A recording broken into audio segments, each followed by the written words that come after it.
آ جائے گی۔ آج ہم قرآن مجید فرقان حمید کے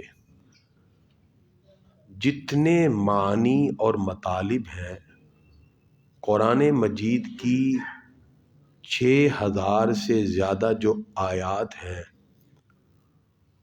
قرآن پاک کی یہ تمام آیات کے اندر جو کچھ بیان کیا گیا اس کو ہم 5 حصوں میں تقسیم کریں گے۔ ایک نشست میں الحمد سے والناس تک پورے قرآن کی آپ کو سمجھ آ جائے انشاءاللہ۔ اللہ تعالیٰ نے قرآن مجید فرقان حمید کو 23 سال کے عرصہ میں تھوڑا تھوڑا کر کے نازل فرمایا۔ کلام مجید کی آیات کی تعداد 6000 سے زیادہ ہے۔ قرآن مجید فرقان حمید کے اگر ہم جملہ علوم اور معنی کو سمجھنا چاہیں تو قرآن پاک کی آیات میں جو بیان ہوا وہ 5 حصوں میں تقسیم ہوتا ہے۔ کتنے جی؟ یہ 5 حصے سمجھ آ گئے، آپ کو پورا قرآن سمجھ آ جائے گا۔ قرآن مجید کی جو آیات ہیں اس کا ایک حصہ ان احکام پر مشتمل ہے جو احکام اللہ نے انسان کی کامیابی کے لیے عطا فرمائے، یعنی ہم کہیں گے احکام والی آیتیں۔ پہلا حصہ کون سی آیتیں جی؟ احکام والی آیتیں۔ اس کے اندر 2 طرح کے حکم ملتے ہیں کہ یہ کرو، یہ نہ کرو، یہ کرو، یہ نہ کرو، اسے کہتے ہیں احکام والی آیتیں۔ تو قرآن کا پہلا حصہ کون سی آیتیں جی؟ احکام والی آیتیں، جس میں حکم دیا گیا، آرڈر دیے گئے کچھ کرنے یا نہ کرنے کے۔ تو قرآن پاک کا ایک حصہ آپ کو سمجھ آ گیا، جس میں کیا ہے جی؟ احکام والی آیات۔ دوسرا حصہ وہ ہے جس میں اللہ نے گمراہ لوگوں کے نظریات کو بیان کر کے اس کا رد کر دیا۔ دوسرا حصہ کیا ہے جی؟ گمراہ لوگوں کے نظریات کا اللہ تعالیٰ نے پہلے ذکر کیا اور ساتھ ہی اس کا کیا کر دیا؟ رد کر دیا۔ آپ کو بات سمجھ آ رہی ہے کہ نہیں؟ قرآن پاک کی جو دوسری آیات ہیں کا پہلے ذکر کیا، پھر اس کا کیا کیا؟ رد کر دیا۔ لو جی، قرآن پاک کے وہ احکام، وہ آیات بھی سمجھ آ گئیں جن میں باطل عقیدوں کا رد ہو گیا۔ 2 حصے ہو گئے جی۔ تیسرا قرآن پاک کی آیات وہ ہیں جس میں اللہ نے اپنی نعمتوں اور اپنی نشانیوں کا ذکر فرمایا۔ اس میں اللہ تعالیٰ ذکر کرتا ہے میں نے آپ کو یہ نعمتیں بھی دی، یہ بھی دی، یہ بھی دی۔ وہ قرآن کی آیات کا کتنا حصہ ہے جی؟ تیسرا، جس میں کس کا ذکر ہے؟ نعمت الہیہ کا۔ 3 حصے ہو گئے جی۔ قرآن کا چوتھا حصہ وہ آیات ہیں جس میں اللہ نے پہلی قوموں کا ذکر کر کے ان کی تباہی، ان کی ہلاکت اور ان پر آنے والے عذاب کا ذکر کر دیا، پہلے جو گزر گئے۔ تو وہ قرآن کی کتنا حصہ بن گیا جی؟ چوتھا۔ قرآن کا 5واں اور آخری حصہ وہ آیات ہیں جس میں اللہ تعالیٰ نے موت کا ذکر کیا اور موت کے بعد جو کچھ ہوگا اس کا ذکر کر دیا۔ لاؤ جی، 5 منٹ میں آپ کے سامنے پورا قرآن بیان کر دیا گیا۔ چھٹا اس میں کوئی اور حکم ہے؟ قرآن پاک کے کتنے معنی ہم نے سمجھ لیے جی؟ قرآن کی جتنی آیات ہیں وہ انہی 5 علوم کے اندر ہیں، اور سارے کا سارا قرآن ان 5 چیزوں کی وضاحت کرتا ہے۔ ٹھیک ہے جی۔ اب میں ایک ایک کو ذکر کر کے اس کی وضاحت کروں گا، تو انشاءاللہ آپ کسی بھی جگہ بیٹھ کر کہہ سکتے ہیں کہ ہم پورے قرآن کو 10 سے 12 منٹ میں آپ کے سامنے ذکر کر سکتے ہیں۔ یہ قرآن پاک میں 5 ہیں۔ سمجھیے، قرآن پاک میں سب سے پہلے جو آیات ہیں جن کا حکم جس میں ذکر کیا، اس میں کن کا ذکر ہے جی؟ احکام کا۔ ان میں کس کا ذکر ہے جی؟ احکام، یعنی انسان کی کامیابی کے لیے جو اللہ تعالیٰ نے اصول ہمیں عطا کیے، اللہ تعالیٰ نے وہ ان آیات میں ذکر کر دیا۔ اس کے اندر یا تو حکم ہے، وہ عبادات بن گئی، جیسے اقیم الصلاۃ، نماز قائم کرو، وآتوا الزکوٰۃ، اور زکوٰۃ دو، کتب علیکم الصیام، تم پہ روزے فرض کیے گئے، ٹھیک ہے نا، وللہ علی الناس حج البیت، لوگوں پر لازم ہے کہ بیت اللہ کا حج کریں، ٹھیک ہو گیا جی، اور کلو وشربو، ٹھیک ہے، کلو حلال طیبہ، حلال کھاؤ، حرام سے بچ، اچھا یہ حکم ہو گیا۔ اور کہیں ہے نہیں، جو نہیں کر رہے، مثلا لا تاکلوا مما لم یذکر اسم اللہ علیہ، جس پہ اللہ کا نام نہ لیا جائے اسے نہ کھاؤ، ان چیزوں سے منع کر دیا۔ تو جو ہم نے کرنے ہیں وہ بھی اس میں ہے، جو ہم نے نہیں کرنے ہیں وہ بھی اس میں ہے، یعنی آرڈرز بھی اس میں آ گئے، نماز پڑھنی، روزہ رکھنا، زکوٰۃ دینی، حج کرنا، یہ سارے احکام، اور جھوٹ نہیں بولنا، غیبت نہیں کرنی، چغلی نہیں کرنی، سود نہیں لینا، یہ نہیں کرنا، یہ بھی سارا، یہ سارے کے سارے احکام والی آیتوں میں اللہ تعالیٰ نے ذکر فرما دیا۔ کون سی آیتوں میں دی؟ احکام والی۔ تو قرآن کا اتنا حصہ، اتنا پورشن آپ کو سمجھ آ گیا جس میں اللہ رب العزت نے واضح طور پہ فرما دیا یہ کرو گے تو میں راضی ہوں گا، نماز پڑھو گے میں راضی ہو جاؤں گا، اور اگر روزہ رکھو گے میں راضی ہوں گا، جھوٹ بولو گے تو میں ناراض ہو جاؤں گا، اگر سود لو گے میں ناراض ہو جاؤں گا۔ اللہ کی رضا اور عدم رضا ہمیں احکام والی آیتوں میں پتہ چل جاتی ہے، ٹھیک ہو گیا جی۔ دوسری کون سی آیت ہے جی؟ جن میں اللہ نے گمراہ نظریات کے لوگوں کا ذکر کر کے پھر ان کا رد کر دیا۔ وہ چار ہیں جی، کتنے جی؟ قرآن میں چار طرح کے لوگ ہیں۔ ایک ہیں جی یہودی، جیوز، جو موسیٰ علیہ السلام کی امت کہلاتے ہیں۔ اللہ تعالیٰ نے ان کو کہا کہ تم نے عزیر کو اللہ کا بیٹا بنا لیا، حالانکہ اللہ تعالیٰ کی تو کوئی اولاد نہیں ہے۔ پہلے ان کا گمراہ نظریہ ذکر کیا کہ عزیر اللہ کے بیٹے نہیں ہیں، پھر ان کا رد کر دیا۔ پہلے کون ہے؟ یہودی۔ دوسرے ہیں جی عیسائی۔ اللہ تعالیٰ فرماتا ہے کہ لقد کفر الذین قالوا ان اللہ ثالث ثلاثہ، جنہوں نے کہا اللہ تین میں سے تیسرا ہے، وہ کافر ہیں۔ اللہ تین میں سے تیسرا نہیں ہے بلکہ اللہ تو ایک ہے۔ یہ عیسائیوں کا رد ہو گیا، ٹھیک ہے جی۔ تیسرا ذکر ہوا جی مشرکین کا۔ کن کا؟ مشرکین۔ اللہ تعالیٰ فرماتا ہے ان الشرک لظلم عظیم، سب سے بڑا جو اللہ کی بارگاہ میں گناہ عظیم ہے وہ شرک ہے۔ ان اللہ لا یغفر ان یشرک بہ ویغفر ما دون ذلک لمن یشاء، جو اللہ کے ساتھ شریک ٹھہرائے گا اللہ اسے کبھی معاف نہیں کرے گا، اس کے سوا جسے چاہے اللہ معاف فرما دے۔ مشرکین کا رد ہو گیا۔ اور چوتھا رد ہوا جی منافقین کا۔ کن کا جی؟ فرمایا ان المنافقین فی الدرک الاسفل من النار، منافق جہنم کی آخری تہہ میں ہوں گے۔ تو قرآن کی جو دوسری آیات میں نے بتائی ہیں جن میں گمراہ کن لوگوں کے نظریہ ذکر کر کے رد کیا، وہ گمراہ کن لوگ قرآن میں کتنے ہیں جی؟ یہودی، عیسائی، مشرکین، منافقین۔ سمجھ آ گئی جی؟ یہ وہ قرآن کی آیات ہیں جن میں اللہ تعالیٰ نے باطل نظریات اور باطل عقیدے کے لوگوں کا ذکر کر کے فرمایا تم غلط کہہ رہے ہو، یہ عقیدہ ٹھیک نہیں۔ ان الدین عند اللہ الاسلام، اللہ کے ہاں اگر کوئی سچا دین ہے تو وہ دین اسلام ہے۔ سمجھ آ گئی جی؟ تیسری وہ آیات ہیں جس میں اللہ تعالیٰ نے اپنی نعمتوں کا ذکر کیا ہے اور اپنی نشانیوں کا ذکر فرمایا ہے۔ مثلا نعمتیں، اللہ نے اپنی صفات کا ذکر کیا، حکمت خداوندی کا ذکر کیا۔ اس میں اللہ رب العزت نے یہ بھی بتا دیا کہ میں نے تمہیں اتنی نعمتیں عطا کی، فَبِأَيِّ آلَاءِ رَبِّكُمَا تُكَذِّبَانِ، تم اپنے رب کی کون کون سی نعمتوں کو جھٹلاؤ گے۔ تو وہ کون سی تیسری آیات وہ ہیں جس میں اللہ کی نعمتوں کا، کہیں بارش کا ذکر، کہیں پانی کا ذکر، کہیں بادل کا ذکر، کہیں کھانے کا ذکر، کہیں فروٹ کا ذکر، کہیں اللہ نے شہد کا ذکر کیا، کہیں دودھ کا ذکر کیا۔ فرمایا دیکھو رب نے تمہیں صرف پیدا نہیں کیا، تمہیں اتنی نعمتیں بھی عطا فرما دی۔ یہ قرآن کی تیسری آیات ہیں جن میں اللہ کی نعمتوں کا بیان۔ چوتھی آیات وہ ہیں جن میں اللہ نے پہلی قوم کا ذکر کیا۔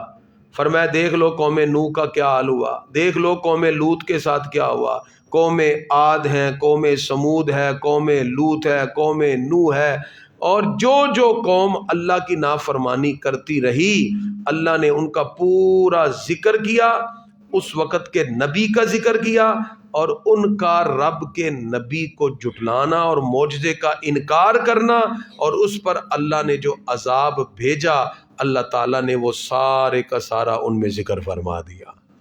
وہ پہلی قوموں کا ذکر، وہ چوتھی قسم کی آیات بنتی ہیں، اور آخری اور پانچویں جو آیات قرآن کی بنتی ہیں وہ یہ ہے کہ موت کیا ہے۔ کل من علیہا فان، ہر ایک نے فنا ہو جانا ہے، ڈیتھ ہو جائے گی، موت ہو جائے گی، موت کی کیفیت، موت کے بعد کیا ہوگا، جو برزخ ہے، قبر میں معاملات ہیں، پھر آگے بڑھتے ہوئے پھر قیامت ہے، قیامت کی ہولناکیاں ہیں، پھر میدان حشر ہے، پھر میدان حشر کے بعد پل صراط ہے، پھر وہاں سے گزرنا ہے، پھر جنتیوں کا جنت میں جانا ہے، جہنمیوں کا جہنم میں جانا ہے۔ یہ سارا حساب و کتاب، میزان، سب کا جو ذکر ہوا یہ پانچویں آیات ہیں، یعنی آیت کا پانچواں حصہ وہ بنتا ہے جس میں اللہ نے موت اور موت کے بعد کی ساری چیزوں کو ذکر کر دیا۔ ان پانچ علوم کو جاننے کے بعد سمجھ جائیے قرآن میں کوئی اور چھٹا علم نہیں ہے۔ یہ پانچ چیزیں ہیں جو اللہ تعالیٰ نے قرآن مجید فرقان حمید میں ذکر کی ہیں۔ جب ہم کہتے ہیں جی ہم مضامین قرآن پہ بات کر رہے ہیں تو مضامین قرآن کا مطلب یہ ہے ایسی وضاحت جو خود حضور صلی اللہ علیہ وسلم پر اللہ نے نازل فرما دی۔ اللہ نے اپنے محبوب پہ قرآن بھی اتارا ہے اور قرآن کے معنی اور مطالب بھی اتارے ہیں۔ یہ بات غور سے سمجھیے گا، یہ نہیں کہ صرف قرآن کے لفظ اتر گئے، اللہ نے قرآن بھی اتارا ہے اور قرآن کے معنی اور مطالب بھی اتارے ہیں۔ اس لیے اللہ فرماتا ہے یہ محبوب ہیں وَيُعَلِّمُهُمُ الْكِتَابَ وَالْحِكْمَةَ، جو تمہیں کتاب یعنی قرآن بھی سکھاتے ہیں اور حکمت اس کے معنی اور مطالب بھی سکھاتے ہیں۔ دونوں چیزیں اللہ نے اتاری ہیں، خالی الفاظ قرآنی نہیں۔ اس لیے ہم آپ سے کہتے ہیں خالی قرآن کے الفاظ نہ پڑھو، اس کو سمجھ کے پڑھو، اس کے معنی کو سمجھو۔ یہ جو معنی اللہ نے اتارے، یہ جو واضح ہدایات اللہ تعالیٰ نے اتاری ہیں، حضور صلی اللہ علیہ وسلم نے اس کی نشاندہی کی ہے، اس سے قرآن مجید کے مضامین بن جاتے ہیں۔ اور اس پر علامہ جلال الدین سیوطی رحمۃ اللہ تعالی علیہ نے الاتقان فی علوم القرآن، آپ نے یہ کتاب لکھی۔ شاہ ولی اللہ محدث دہلوی رحمۃ اللہ تعالی علیہ نے الفوز الکبیر کے اندر 5 علوم اور معانی کو ذکر کیا۔ فرمایا پہلا علم علم احکام ہے، دوسرا علم مخاصمہ ہے، تیسرا علم التذکیر بھی اعلیٰ اللہ ہے، چوتھا علم التذکیر بھی ایام اللہ ہے، اور پانچواں علم التذکیر بالموت وما بعدہ ہے۔ آپ نے اس طرح اس کو 5 حصوں کے اندر تقسیم فرما دیا ہے۔ تو گرامی کے حضرات، یہ ہے پورا قرآن مجید فرقان حمید جو اللہ تعالیٰ نے ہمیں ہدایت کے لیے عطا فرمایا۔ ان میں یہ سارے احکام پروردگار نے ذکر فرما دیے۔ اب چونکہ کل مولانا شہزاد صاحب نے کہا جی نماز کے حوالے سے بھی ہمیں کچھ کورس کا رکھنا چاہیے، ہم نے اس کا حالیہ نکالا، اسی کورس کا آخری حصہ ہم نے نماز میں رکھ دیا۔ آج ہم سب سے پہلے سمجھیں گے جی نماز کی شرائط۔ نماز کی 6 شرطیں ہیں، کتنی جی؟ ان میں سے 3 ہم آج سمجھیں گے۔ نماز کی پہلی شرط ہے جی پاکیزگی۔ پہلی شرط کیا ہے جی؟ پاک ہو کے نماز پڑھنا۔ کیا کیا پاک ہو؟ جسم بھی پاک ہو، کپڑے بھی پاک ہوں، جگہ بھی پاک ہو، ٹوپی بھی پاک ہو، ہر چیز کا پاک ہونا ضروری ہے۔ تو طہارت یعنی جسے پاکیزگی کہتے ہیں، نماز کی پہلی شرط کیا ہے جی؟ پاکیزگی، پاک ہو کے نماز پڑھنا۔ سب کو یاد ہو گیا جی؟ اور کیا کیا پاک ہو؟ جگہ بھی، لباس بھی، جسم بھی، جو کچھ آپ نے ٹوپی وغیرہ پہنی ہے، چادر لی ہے، ہر چیز کا پاک ہونا ضروری ہے۔ اور آپ وضو بھی کریں گے، غسل فرض ہے تو غسل کریں گے، یہ سب پاکیزگی ہے۔ تو پہلی شرط ہوگی پاکیزگی۔ نماز کی دوسری شرط ہے جی بدن کو چھپا کے نماز پڑھنا۔ کس کو چھپا کے؟ بدن کو چھپا کے۔ اگر کسی کا بدن کھل گیا، اب جو سطر ہے مرد کا سطر ناف سے گھٹنے تک یہ تو فرض ہے، باقی جسم پہ ہم باقی کپڑے بھی پہنتے ہیں، اور خواتین کا پورا جسم ہی سطر میں ہوتا ہے، ان کے بال بھی اگر نماز میں کھل گئے دوپٹہ تو ان کے وہ نماز گئی، سطر کھل گیا، صرف چہرے کی ٹکیا، ہاتھ اور پاؤں کے جو ہے اس کے علاوہ خواتین کا پورا جسم سطر ہوتا ہے. ٹھیک ہے جی. تو دوسری شرط ہے سطر کا. اس لیے جب نماز کے لیے آئیں اللہ فرماتا ہے خذوا زینتکم عند کل مسجد، جب مسجد میں آؤ تو پھر بہترین مزین طریقے سے آؤ، زینت کو لے کر، اچھے اور عمدہ کپڑے پہن کے. اس لیے اگر کوئی کام شام کرتے ہیں تو ایک لباس الگ سے نماز کا رکھ لیں، اپنے کام کے لیے وہ پہن لیا، پھر جب مسجد آنے لگے تو وہ عمدہ لباس پہن کے آئے، اس لیے کہ رب سے ملاقات کرنے کے لیے جا رہے ہیں. تو دوسری شرط کیا ہے؟ بدن چھپا کے نماز پڑھنا، ستر عورت یعنی ستر کا چھپا ہونا.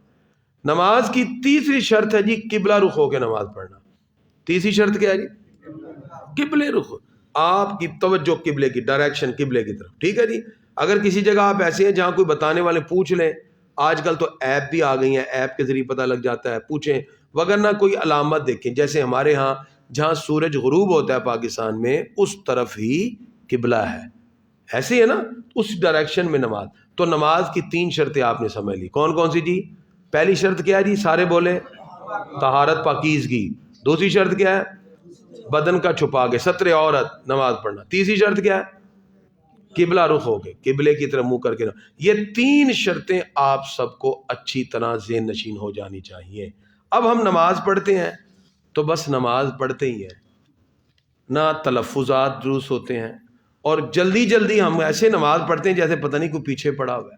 نماز ایسے نہیں پڑھتی. نماز جب پڑھیں تو پورے سکون کے ساتھ. ٹھیک ہے جی.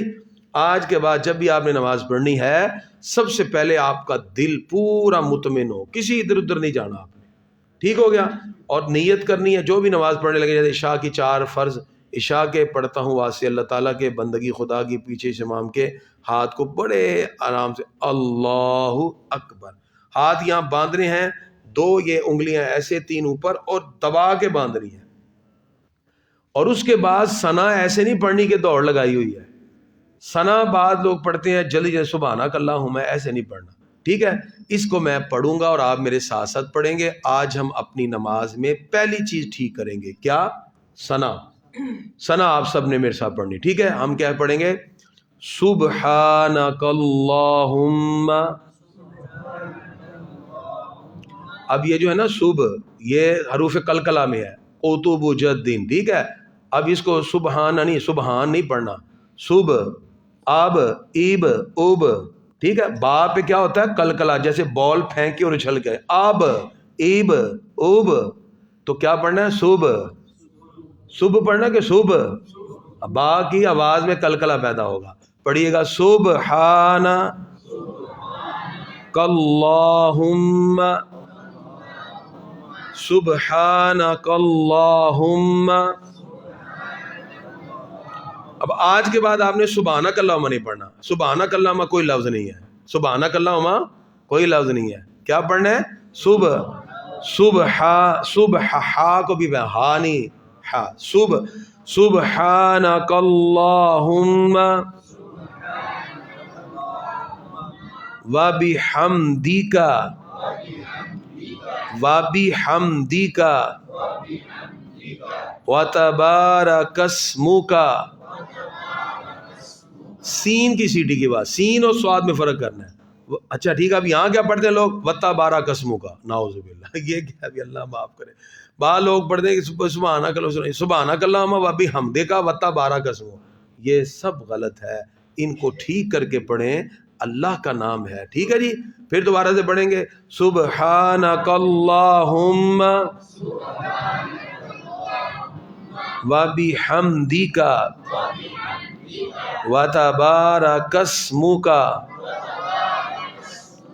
وتعالی جدک. اچھا، لام کو زیادہ بھی نہیں کھینچنا، کم بھی نہیں. وتعالی جدک وتبارک اسمک یہ دونوں غلط ہیں. ٹھیک ہے. وتبارک اسمک وتعالی جدک دونوں ہی غلط ہیں. وتبارک اسمک وتعالی جدک. ٹھیک ہے نا. تو یہ وتبارک وتعالی دونوں غلط ہے. ٹھیک ہے، ہم نے اس کو ٹھیک کرنا ہے. وَتَبَارَكَ اسْمُكَ وَتَعَالَى جَدُّكَ وَلَا إِلَٰهَ غَيْرُكَ. یہ سب نے بار بار پڑھ کے اچھے سے تیار کرنی ہے. اللہ تعالی ہمارے آج کے اس درس کو قبول فرمائے. آنکھوں کو بند کر لیجئے. مدینہ شریف